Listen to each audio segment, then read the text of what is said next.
دسمبر 2014 یہ وہ سیاہ دن ہے جو رہتی دنیا تک بھولا نہیں جا سکتا۔ اس دن آرمی پبلک سکول میں دہشت گردوں نے خون کی ہولی کھیلتے ہوئے 132 معصوم بچوں کو شہید جبکہ 157 بچوں کو زخمی کیا۔ اور جس کی ماں کا اکلوتا بچہ اس سے بچھڑ رہے تو ان کی کیا فیلنگ ہوگی۔ بس ہم اپنے ملک و قوم کی ہر ماں کے لیے یہی دعا کرتے ہیں کہ اللہ تعالیٰ ان کی گود نہ اجاڑے اس طرح، کیونکہ ہماری تو نسلیں ہی ختم ہو گئی ہیں۔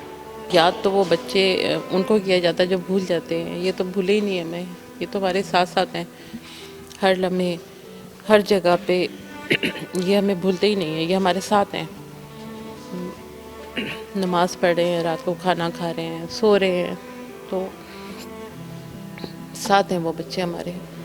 آج اس سانحے کو 6 سال مکمل ہو گئے۔ پشاور کی آرکائیو لائبریری میں سانحے میں شہید بچوں کے ایصال ثواب کے لیے یوتھ پاک پارلیمنٹ نوجوانوں کی جانب سے فاتحہ خوانی کا اہتمام کیا گیا، جس میں شہداء کے والدین نے بھی شرکت کی۔ بالکل 6 سال ہماری بچوں کی شہادتوں کو مکمل ہو گئے ہیں، اور ہر سال کی طرح اس سال بھی ہم اپنے بچوں کو اسی طرح یاد کر رہے ہیں۔ ویسے تو وہ ہمارے دماغ سے ویسے بھی بالکل نہیں نکلتے، میں کہتی ہوں ایک لمحے کو نہیں بھولا مجھے اپنا اسفند۔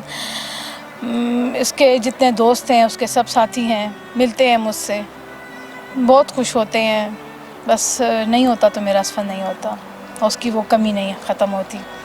اسفند کے چھوٹا بھائی بھی ہے، لیکن میں کہوں کہ وہ بھی اس کی جگہ نہیں لے پایا، جتنا بھی کر لو وہ اس کی جگہ نہیں لے سکتا۔